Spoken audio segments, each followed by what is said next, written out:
சொன்னீங்க முன்பே இந்த அதிருப்தியில சில பேர் இருக்காங்க அப்படின்னு சொன்னீங்க. குறிப்பா முன்னாள் அமைச்சர் ஜெயக்குமார், செல்லூர் ராஜு, வைகை செல்வம் போன்றவர்கள் ஆமா எல்லாருமே ஒரு சைலண்டா இருக்காங்க இல்லையா சார்?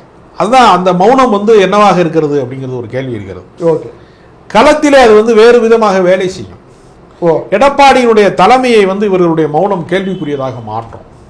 இந்த தேர்தலில் வருகிற சட்டமன்ற தேர்தலிலே எடப்பாடி பழனிசாமினால இந்த கட்சியை காப்பாற்ற முடியவில்லை, போதிய சட்டமன்ற உறுப்பினர்களை பெற முடியவில்லை, 10 தோல்வி பழனிசாமி என்று இவர்கள் வர்ணிப்பதற்கான இன்னொரு தொடர்ச்சியாக இவர் இருந்துவிட்டால் அவருடைய தலைமையினுடைய பதவி காலி செய்யப்படும்.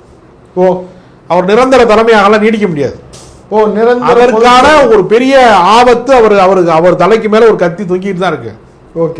அதனால எடப்பாடி பழனிசாமி இந்த முறை நிரூபிக்க தவறிவிட்டால் அவர் தலைமை பொறுப்பிலிருந்து அப்புறப்படுத்தப்படுவார்.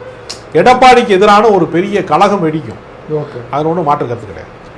அதை நோக்கி அந்த மௌனம் அதை நோக்கியும் நகர்த்துமா அந்த தொண்டர்கள்ட்ட? ஆமா, ஒரு குறிப்பிட்ட அரசியல் கட்சியில கமிட் ஆனவங்க, பொறுப்பு வகிக்கிறவர்கள், அந்த வாழ்க்கை முறையை தேர்ந்தெடுத்தவர்கள் திடீர்னு மாற்ற முடியாது. அதனால அவங்க காத்திருப்பாங்க, உள்ளிருப்பு போராட்டத்திற்காக அவங்க காத்திருப்பாங்க. அது ஒரு மாற்றத்தை உருவாக்குவதற்கு ஒரு முயற்சி வரும்.